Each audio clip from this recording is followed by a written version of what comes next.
Bonjour, aujourd'hui nous allons faire une carbonade flamande. Alors c'est comme un bourguignon à la bière brune.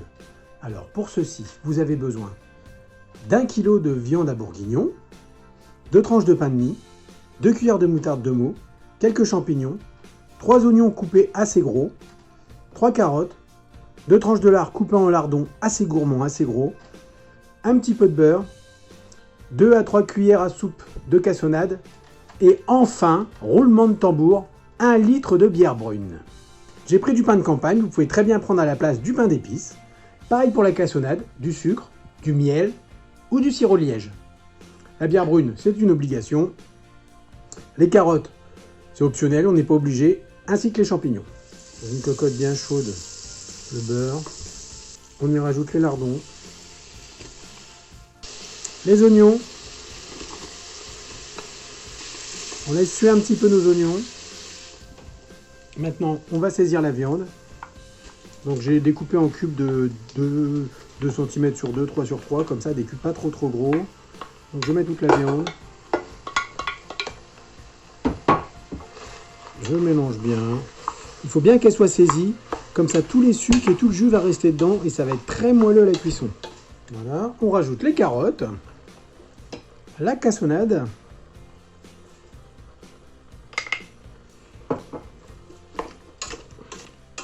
Donc jusqu'aux carottes. Après les carottes, c'était ni plus ni moins qu'un bourguignon traditionnel.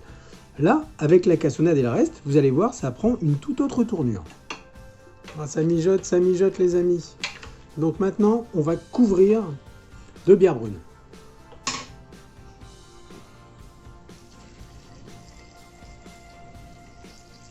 Donc à hauteur.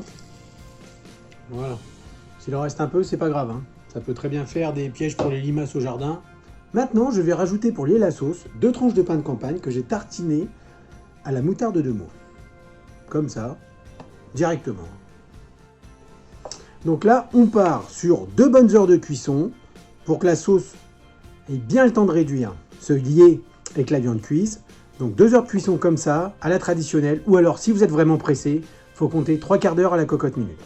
Voilà donc 1h30 que le plat cuit. Donc la sauce commence à lier correctement la viande. Tout a bien réduit. Donc c'est le moment de mettre les champignons. Voilà, mettez les champignons, mélangez pas trop pour qu'ils soient uniformes. Et maintenant je vais saler et poivrer. Alors vous allez me dire pourquoi on sale et on ne poivre pas avant. C'est la faute au lard. Parce qu'en fait comme le lard est fumé, il amène du sel. Je vais laisser chauffer mon plat tranquillement encore une trentaine de minutes et ça sera parfait. Il ne nous reste plus qu'à dresser une assiette. C'est un plat généreux, hein. On y va, on n'hésite pas. Donc, une bonne louche de carbonade. Peut-être même un petit peu plus. Un petit peu de crème fraîche sur les pommes de terre, ça mange pas de pain. Un petit peu de persil ciselé. Et voilà, bon appétit!